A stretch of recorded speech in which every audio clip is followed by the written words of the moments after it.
Hello, my name is Tiago Rodrigues, and I am an assistant professor at the Graduate School of Information Science of Tohoku University.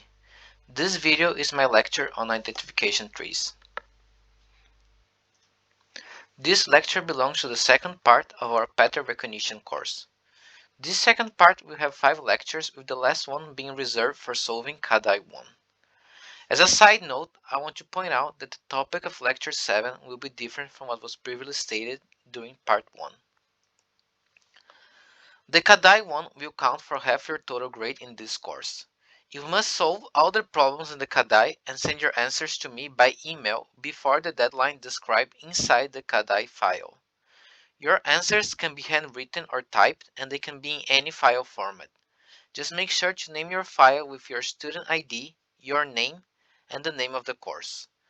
The Kadai file can be found in the Google Classroom associated with this course. Now, on to our lecture. Let me start by proposing a problem. Let's say we want to predict whether or not it will rain today. As an input to help in our prediction, we have a data set made of multiple days. For each day in the data set, we have 4 pieces of information: the day's temperature, air pressure, wind speed, and humidity. Finally, we also know for each day whether it rained or not. This will be our data set for this problem. As you can see, for each of the 10 days in the dataset, we have labels for all the features. For example, in day 1, the feature temperature had the label hot. Finally, as the most important piece of information, each day is also labeled as yes for rain or no for rain. To make it clear, when I say elements, I refer to each row of this dataset. In this example, the elements are the days. Features are the information we have on the elements. The features are the columns of our dataset. We can also call the feature tests, as we are testing each element and obtaining a result.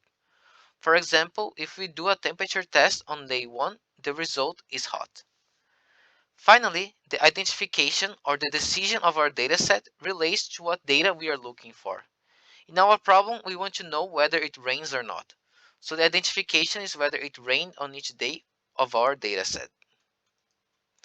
This kind of data set can be collected by observing the environment for a period of time. Having this observation data is extremely useful for identifying patterns and correlations between features and the identification we want. Based on this data set, we will create a set of decision rules for predicting whether it will rain or not for all possible days. This includes days not present in our dataset. These decision rules will look like this. They state what are the labels for each feature and, based on those labels, whether it will rain or not on that day. The decision that the rules are giving relates to the prediction we want to do. So, in the example, the decision is whether we will predict it will rain or not. This decision is made based on the labels given by the features of the element we are testing. Thus, we test a determined day, find where its labels for our features such as hot temperature, and based on this and our rules, decide whether we predict rain or not. These decision rules can be modeled to look like a tree. This makes it easy to graphically follow the decisions. In these trees, the leaves, or less nodes, will say whether it rains or not. Each decision rule will correspond to following a path from the root of the tree to one of the leaves. This is what an identification tree made from the decision rules looks like. After each node, we have a test on one of the features, where the branches correspond to each of the possible labels. For example, if the first test on the root is temperature, we will have 3 branches, one for hot temperature, one for medium temperature, and one for cool temperature. At the end, we have our desired identification, whether, based on the labels we follow to get to this leaf, it will rain or not. As you can see, a tree is a nice representation because we can reach decisions quickly. We must just start on the root and, for each node, apply the corresponding test to the element we are evaluating. Based on the result of the test, we follow the correct branch and continue until the end. When we reach a leaf, we reach the decision we want. It is not always necessary to have the full tree and rules for each possible combination of labels. For example, in our dataset, all hot days are rainy days. Thus, if after the temperature test we have that the temperature is hot, then we can stop immediately and declare that it will rain without making any other tests or branches. With this, we can see that some information or features may not matter for our final decision. It is very important to identify such cases because tests can be expensive to make, either economically or computationally. Thus, we want to have the minimum amount of tests needed to have an accurate decision. The minimum number of tests to determine correctly whether it will rain. With this, we can conclude that a good identification tree is small. It has minimal levels and minimal tests. However, it must still divide the data uniformly. That is, all leaves must either be 100% positive or 100% negative. To make our identification tree the smallest possible, it is important to carefully choose the order of our tests. You may be thinking that we can try brute force for this. Brute force will be trying all possible order of tests and creating trees for all of them. However, there are many possibilities. This happens because after each branch we can have different tests. For example, after a temperature is hot branch, we can do a pressure test, while after the temperature is cool branch, we do a humidity test. These are different possibilities that need to be evaluated. Considering this, our small example already has 324 possibilities. Speaking more generally, if there are x elements and y features, the number of possibilities is big O of x to the y power. This scale of complexity is not feasible. Because of this, we need a better solution. Okay, we cannot try all possibilities, but we still need to start somewhere.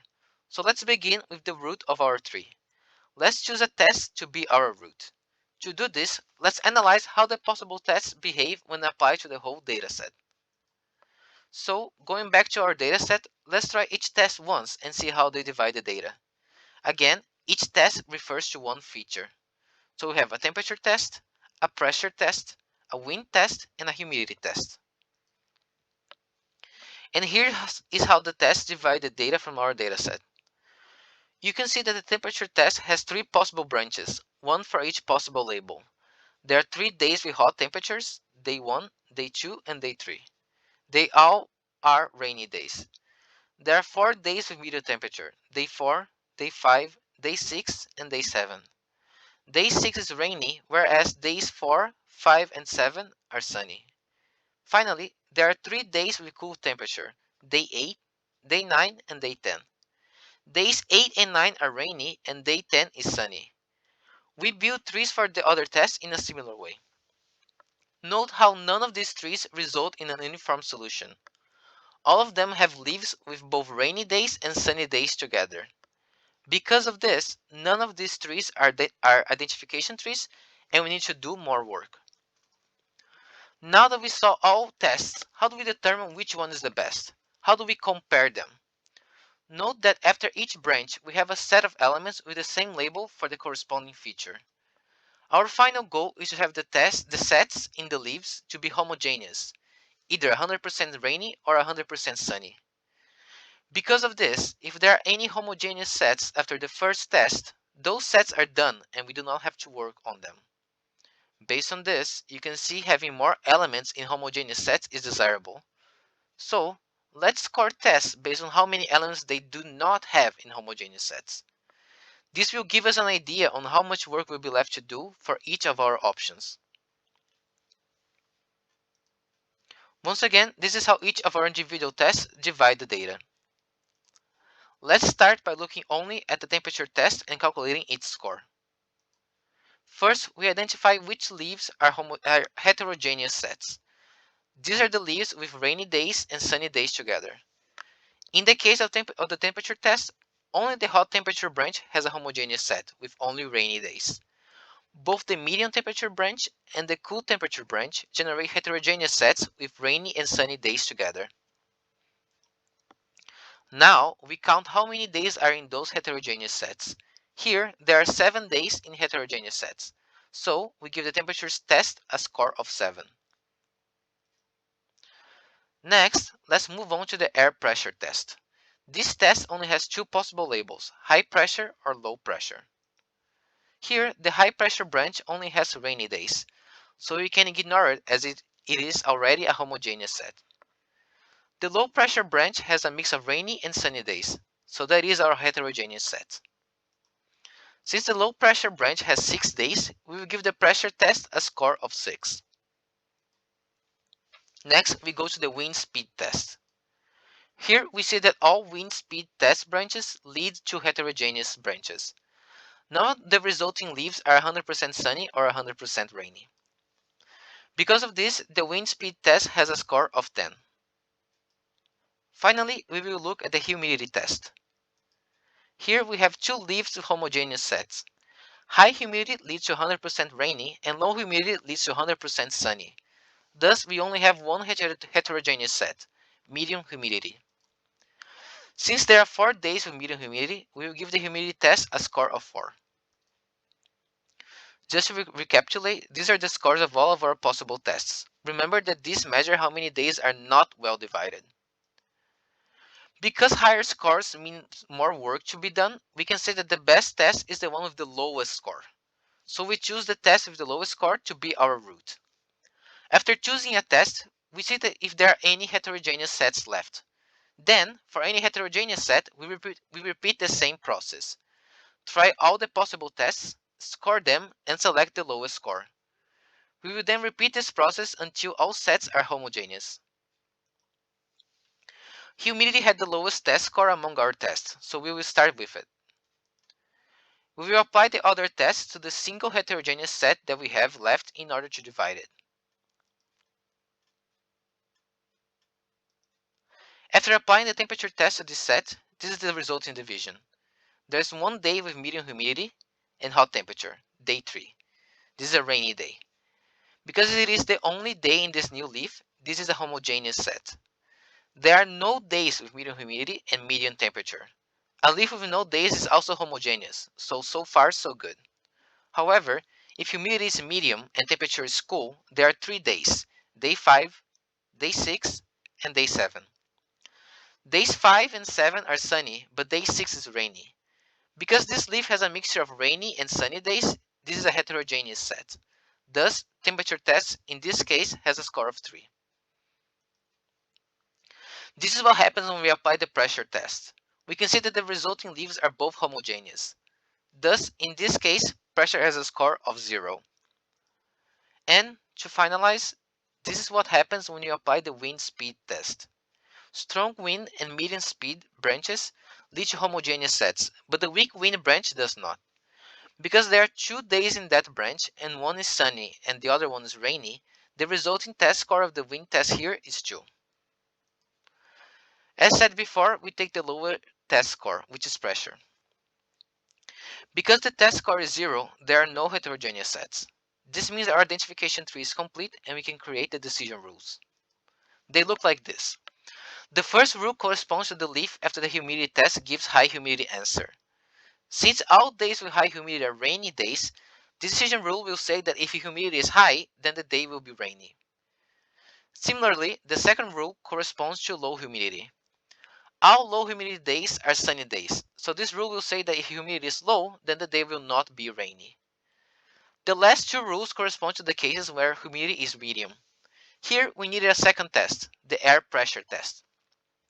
Thus, when the third rule will say that if humidity is medium and pressure is high, then the day will be rainy. Finally, the fourth rule will say that if humidity is medium and pressure is low, then the day will not be rainy. These 4 decision rules perfectly divide our dataset and only use at most 2 tests, making this method very efficient. We can apply these rules to other days that are not in our dataset to try to predict whether it will rain or not. So this means our work is done, right? Well, actually, our example is too simple. It only has 10 elements, which is a very small sample size. With so few samples, we have a lot of bias and miss many possibilities of our universe of possible days. Bias can be seen in how all days with hot temperature are rainy in our dataset. This means we miss all hot days without rain. Is this accurate for the whole universe of possibilities? Are hot sunny days impossible, or did we just miss them with our dataset? The bigger our dataset is, the chance of this bias happening is smaller. For example, if we have 50,000 days observed and we see that there are no hot sunny days, then we can say with near certainty that hot sunny days are impossible. With just 10 days, our certainty is not as big, and because of that, our decision rules are less accurate and have a higher chance of giving false results when analyzing days outside the dataset. Another benefit of bigger datasets is reinforcing frequent patterns. If most cool days are sunny days, a bigger dataset has a higher chance of showing this big majority. On the other hand, a small dataset may be biased and have more cool rainy days, even if the overall universe they are the minority. More elements also means that we have less chance of missing these minorities and thus can make decision rules that are able to identify them. However, more elements also mean that probably there will be no homogeneous sets. That is, with more variation, it is very unlikely that any combination of labels will lead to 100% sunny or 100% rainy. This is especially true after just one test. If all the leaves in all the tests are heterogeneous, then all tests have the same maximum score. If all tests have the same score, we cannot say which one is the best and our algorithm cannot begin. So, let's instead focus on how to score sets. For this, we can measure what is the best disorder in the set. Here we define disorder as how far the set is from being homogeneous. Based on this, we can say that homogeneous sets have minimum disorder. That is, if the set is 100% positive or 100% negative, they should have minimal disorder. Thus, we can mark these 2 points already in our graph. Similarly, the farthest we can get from being homogeneous is when there is no majority. This means 50% positive and 50% negative in the set. This kind of set has no tendency to any side and thus does not give us any information. So we will give this our maximum disorder index and put the point in the graph. Any function you can think that connects the 3 points will work to measure disorder of sets. One option is to just draw straight lines between the points. This would be a linear function. A linear function is simple and works for measuring disorder. However, it is usually not the best. If you compare a set with 0% positive elements and one with 10% positive elements, the linear function will give them similar scores. However, 0% positive elements means it is a homogeneous set and we have no more work to do. This is the most desirable result and, as such, should get a much smaller score than other possibilities. In other words, we want a function that gives higher scores to even smaller deviations from homogeneity. Based on this, we can use a logarithm function. A logarithm function will quickly grow the more the ratio of positive elements deviates from 0 and 1. The function shown here results on this graph. P is the number of positive elements in the set, N is the number of negative elements, and T is the total number of elements. As you can see, the function connects our 3 points. Also, it quickly grows after and before our blue points. Again, any function that connects the 3 points would actually work. Some functions work better than others, and which one is the best depends on the scenario. But for this course, we will use the function shown here in this slide. Now that we know how to give a score to our sets, we can score our tests. We will consider the quality of a test based on the disorder of its resulting sets. Thus, we will calculate a weighted average of the disorder of the sets. We will use a weighted average so that bigger sets have a higher impact in the final quality score. Lower values here mean that the test is higher quality. Higher values means that the sets in this test have a high disorder and the test is low quality and does not divide the data well. The formula to calculate the quality of a test is this one here. This is just a simple weighted average formula. So now, let's calculate the disorder index and quality score of our sets and tests in our initial data set. As a reminder, this is how the tests divide the data. Let's take the temperature test as an example. We will begin with the set resulting from the hot temperature branch. We start by analyzing the set distribution. This is determined by the number of positive elements, negative elements, and total number of elements in the set. In this case, we have 3 rainy days and 0 sunny days. Thus, P is equal to 3 and N is equal to 0. Since we have 3 days total, T is also equal to 3. Next, we use the formula to find the disorder index. This is simply a matter of plugging in the numbers we found and looking up what is log base 2 of the ratios. Remember to consider that log base 2 of 0 is 0. After putting the numbers in, this is what we have. And if you calculate everything, the result is 0. This should have been obvious as the set here is homogeneous with 100% rainy days. Thus, we have no disorder. Let's note down the disorder of this set and move on to our next set. This is the set resulting from median temperature. Once again, we start by analyzing the distribution of elements inside the set. Here we have 1 rainy day, so P is equal to 1. We have 3 sunny days, so N is equal to 3. And because the set has 4 days, T is equal to 4. Finally, we will use our formula to find the actual disorder of the set. We just plug our values and calculate the final result. And we find out that the disorder is 0.81. Because this is a heterogeneous set, the disorder is higher than 0. However, because the majority of the days in the set is sunny, there is still a small tendency inside the set. Thus, the disorder is less than 1. Let's note down the disorder so we can use it later.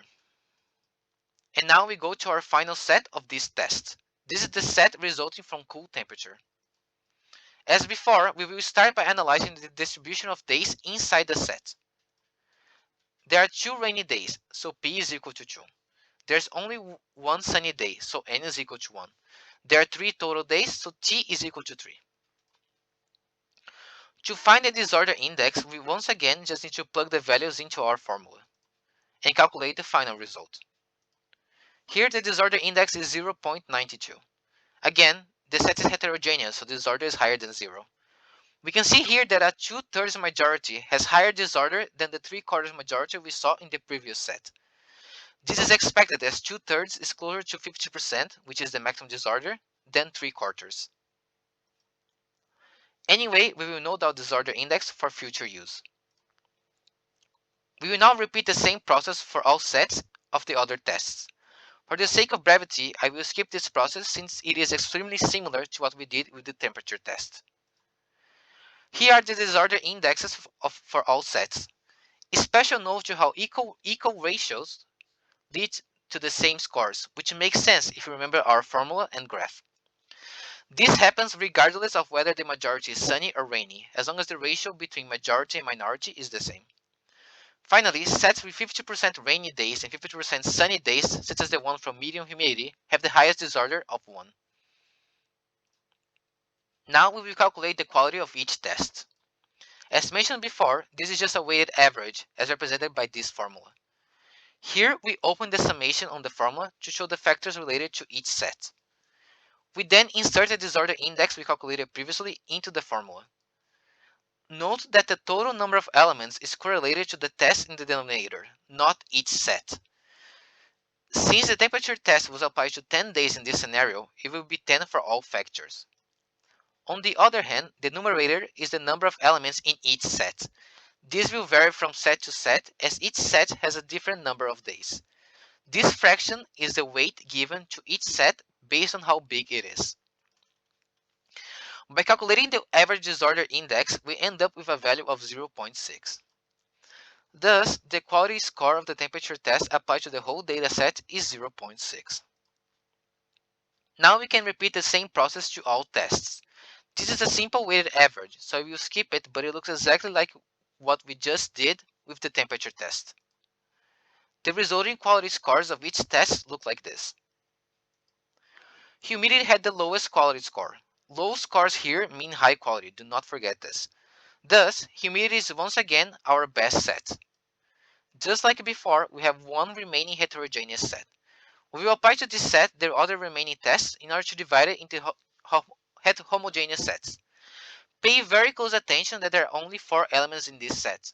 Thus, when calculating the weighted average, you should use t-test is equal to 4, not 10. When applying the temperature test, these are the disorder indexes and the resulting quality score. And these are the values for the pressure test. Because they're only homogeneous sets, this was very predictable. And finally, here are the scores for the wind speed test. As before, we will select the test that gives the lowest Q score. This process is repeated until all tests have a Q score lower than a desired threshold. Once you reach this point, the algorithm is over. Since 0 is the minimum Q value, our tree here is definitely below any threshold and we are done. Which threshold you want depends on your scenario. Low thresholds mean you want sets very close to be homogeneous. This will make the accurate decision rules, as the sets used to create them have almost no exceptions to the rules. However, it also means the algorithm will take longer as it looks for better and better tests and tries to divide the sets better. If you use a high threshold, your algorithm will end quicker as it will not try to divide the sets beyond what the threshold asks for. However, this will result in sets far from homogeneous and decision rules with many exceptions. Because of this, your rules will have lower accuracy. Which threshold is the best depends on the scenario. We always choose tests that divide the data better so that the final tree can be smaller and the rules more simple. Simple rules have less tests, which make them cheaper. Identification trees such as this one are used for many real-life scenarios, such as bank loans, insurance decisions, and detecting diseases. In our example, the features had labels such as high, medium, and low. But what do you do if they have numerical values? In these scenarios, you create thresholds to serve as your labels. For example, we can do the temperature test by deciding whether or not temperature is higher than 10 and dividing the set based on this. Note how you do not have to use the same values for all instances of the test in the tree. Some values may be better than others at different points, so in these cases, plenty of testing is needed. Because of this, we can say that generally, numerical data is more accurate than symbolic data. Saying that a day is hot or that a day is cool is more generic than saying that a day has had 13 degrees Celsius.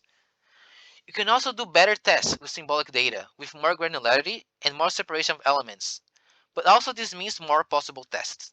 For example, testing if the temperature is higher than 10 or if the temperature is higher than 9 are two different possible tests. You can actually limit the number of tests based on how many elements you have. For example, if two temperature tests separate day 1 from days 2, 3, 4, 5, and 6, even if they use different values, the result will be the same. Thus, we only need to consider one of them. Anyway, this is still way more tests than symbolic data. Which brings us to the conflict between accuracy and complexity. This conflict appears often in pattern recognition, and I mentioned it many times in this video. For example, if you have bigger data sets, you have more information and can make more accurate decision rules. But you also have more data to analyze. If you have more features, you can find more patterns and correlations to which your identification. But this also means more possible tests and more options to evaluate. Similarly, numerical data may give more precise tests, but it also results in more tests in general. There is an unavoidable trade-off between accuracy and complexity. You should always analyze and try to make a solution that has the least amount of complexity while still delivering the minimal accuracy needed. There is no single right answer. What you want to use will always depend on the problem you are solving. This concludes our lecture on identification trees. After seeing this presentation, you should be able to complete the first question of Kadai 1. I recommend you work on it as soon as you can. If you have any questions, please send me a message. If not, see you on the next lecture.